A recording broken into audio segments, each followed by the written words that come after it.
It looks as though the Democrats, though, are now poised to retake the Senate. Yeah. If we have Trump or Cruz, it doesn't matter. They're not a workable winning ticket for down ticket races. And throughout the primaries, the turnout for Democrats has been horrific. It's been very, very low.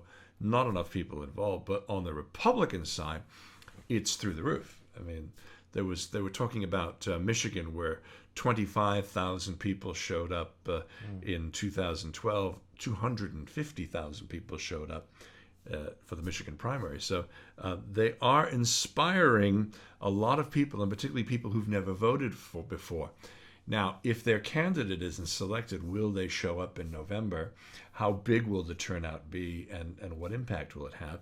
And then, as you said, Dario, can we get back the Bernie Nistas, for lack of a better word, if Hillary is the nominee, or worse, if Bernie's the nominee, will Team Hillary come on board and support Bernie again, because they were the Pumas in 2008?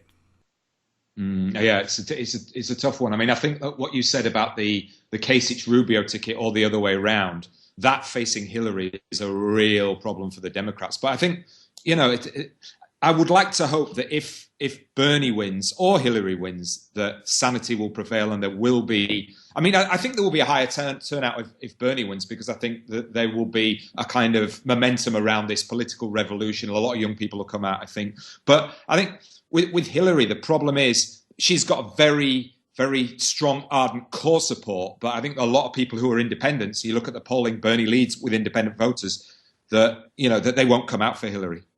Well, she's the most qualified candidate ever to stand in a presidential election. And but there's just, they've been in this bunker mentality for so many years, both her and Bill. And their entire camp is in this bunker mentality. So how do you break out of that and reach voters? Those sorts of things are very dangerous, aren't they? Because you then end up talking to people who confirm your own views. Well, but I kind of disagree with you, Dennis, where you say she's the most qualified. She's the most qualified for the establishment to keep the status quo. If you really want to change things, if you want to break up the banks, if you want a single payer system in America, there's only one way to go. But I agree absolutely with what you're saying. And the hard part of the circumstance right now is that, can Bernie get 535 members of Congress to follow along with him with all of their vested interests in maintaining the status quo? I mean, the one thing that I do like about Hillary is that she's more of an incrementalist.